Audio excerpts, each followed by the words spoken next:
Hey guys, it's Mrs. Halek. I'm going to read chapters 4, 5, and 6 of War with Grandpa. Okay, so when we left off, our main character Peter had found out that Grandpa was moving into their house and his little sister, Jennifer, she was the one that was kind of like poking at him and saying like, Grandpa's moving into your room. And so we were kind of wondering if maybe she was exaggerating or maybe she wasn't being honest with him. She was just trying to get him upset or frustrated. And he was kind of telling us like all the things that he loved about his room and how he didn't want to give up his room. And then he loved his grandpa, but he didn't want to give it up. And then chapter 4 is called The Deadly Dinner. So we kind of made an inference that, deadly meaning not good, bad. So dinner was not going to go well, that something was going to come up. Okay. This chapter is about what happened at dinner that night. I'm not too proud about how I acted, but I'm going to write it anyway, because it is true and real. I didn't go dashing off to my mother when Jennifer dropped the news on me about Grandpa coming. I have a feeling about bad news. I always let it come to me instead of running around like an idiot looking for it. But I can tell you, I was feeling pretty awful that whole afternoon, and I didn't have much appetite for dinner. My dad came home at his usual time that night, about 6 o'clock. My dad's name is Arthur, and he's an accountant. An accountant works with money, in case you didn't know, figuring out how much money people and companies have and what they should do with money besides spending it. In the spring, when people have to pay their income taxes, my dad is very busy and sometimes comes home very late and even works on weekends. Tax time, he calls it, and it goes on for months. During tax time, he disappears downstairs into his office in the basement, and he doesn't come out until it's over. Now, after telling you all that, I have to be truthful and say I don't know what Dad does exactly, except he uses a calculator and some big books called ledgers a lot.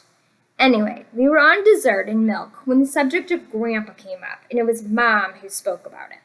"Children," she said, "I have some wonderful news." Wonderful, I was thinking. If this was wonderful, then maybe Thursday was Sunday.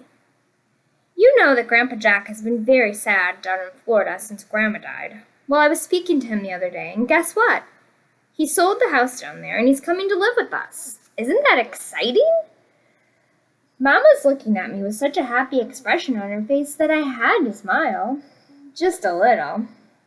Terrific, I said, which was maybe one of the biggest lies of my life. You'll finally get to know your grandpa, Dad said. He's a great guy, Peter, and he loves you and Jenny a lot.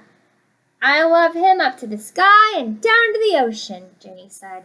He always sends me candy on my birthday.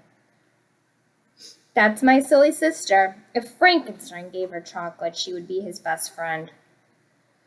When is Grandpa coming? I asked. In about a week, Mom said. He's just finishing some last-minute things, and then he'll fly up here to stay. We've got to make Grandpa feel welcome, kids, Dad said. Our home is his home now. I expect you to treat him just like a member of the family, with respect and courtesy, and maybe with a little extra understanding because he misses Grandma so much. It may be strange in the beginning, Mom said, having Grandpa here all the time, but I know you'll do everything you can to make him happy. Can I show him my ballet routines? Jenny asked. Perhaps, Dad said, smiling. He'll probably enjoy them. Will he play the piano for me while I dance? Not unless he suddenly learned how to play the piano, Mom said. Will he play casino with me? Jenny asked. Jenny, Dad said, let's not jump all over Grandpa Jack the minute he walks in here. Let him settle in and get comfortable. Dad looked over at me. Peter? Why so silent? Just thinking, I said. Are you worried about Grandpa coming here? Mom asked. A little, I said. I saw a funny look pass from Mom to Dad. Where's he going to stay? I asked. In the guest room? Well, Dad said with a kind of sigh. No, Peter. Where then? I asked. Exactly. Let's talk about it, Dad began. You see, Peter, Grandpa's leg is really bad. He can't walk stairs very well. So putting him on the top floor of the house, up 2 whole flights of stairs, that's not a good idea. And the bathroom on the top floor is only a half bath, Peter, Mom said. If we put Grandpa up there, he'd have to go down a flight of stairs to shower and then up again. Couldn't you put a shower in the top floor bathroom? I asked. Not really, Dad said. Why not? I said. There's only those old dinky rooms up there where we store things away. You could make the bathroom bigger. Look, Peter, Dad said. We've been thinking awfully hard about where Grandpa can stay, and there seems to be only one answer. No, I said as fast as I could. It has to be your room, Peter, Dad said. Absolutely, positively, 100% no, spelled N-O. I didn't just say that. I yelled it. Peter, Mom said, don't shout. Don't you want Grandpa to live with us? Jenny said. How can you be so mean? Stay out of this, bird brain, I said to her. Oh, Peter, Dad sighed, shaking his head. Why can't Jenny give up her room? I asked. Why does it have to be me? She's still a baby, Peter, Mom said. I am not, Jenny said. She looked insulted. She still gets up in the night sometimes, Mom went on. And she needs looking after more than you do, especially getting dressed in the morning. You know what a slowpoke she is. Now I have to keep after her, or she'd be late to school every day. You're a big boy now, Peter, almost grown up. I depend on you. You know that. It's not fair, I said. It's not fair that Grandma died, Dad said. It's not fair that Grandpa is sad and lonely. Life isn't always fair, Peter. We'll try to make you as comfortable as possible on the 3rd floor, Mom said. Who knows, maybe you'll enjoy living up there. Oh, no, I won't, I cried out. I love my room. It's mine. And even as I said that, I knew it wouldn't do any good. So I did the only thing I could. I jumped up from my chair, ran up to my room, threw myself on the bed, and cried like a maniac. Poor Peter. I'm wondering if he's torn. He probably wants his grandpa there and he cares for his grandpa, but he also doesn't want his life disrupted. Sad and blue as the sky, chapter 5. Well, that's about as long as a chapter as I ever care to write. It took 5 days. I don't know how authors ever write big, fat books. They must spend their whole life doing it. Meanwhile, I was as sad as I ever was, up in my room and about as blue as the sky. There's a thing that happens when parents want kids to do something and the kid doesn't want to. What happens is that the parents usually win.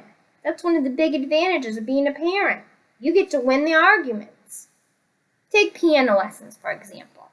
Once a week, I go to Mrs. Biddle's house and spend 45 minutes plonking away at these stupid pieces while she sits beside me, sighing and shaking her head. Do I want to take piano lessons? No. Do I have to? Yes. Do I want to practice the piano every afternoon after school? No. Does my mom make me do it? You know the answer.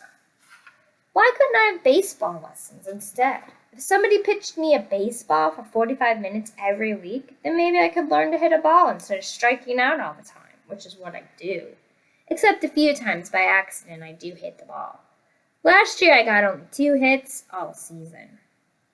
Anyway, what happened was that after a while my dad came up to my room and talked to me. I had that sinking feeling in my stomach the whole time that we talked. I knew the whole time that I was going to lose the argument. They couldn't move Jenny upstairs because she was still a baby, no matter what she says. And because Grandpa had a bad leg, he couldn't live on the top floor of our house. I'm sorry, Pete. That's just the way it is, Dad said. Can I say that I think it stinks? I asked. Sure. It stinks. I agree with you, Dad said. It's disgusting, terrible, gross. and also horrible, I said. It sure is, Dad said. We'll start moving some of your things upstairs this weekend. I'm sure you'll be comfortable up there.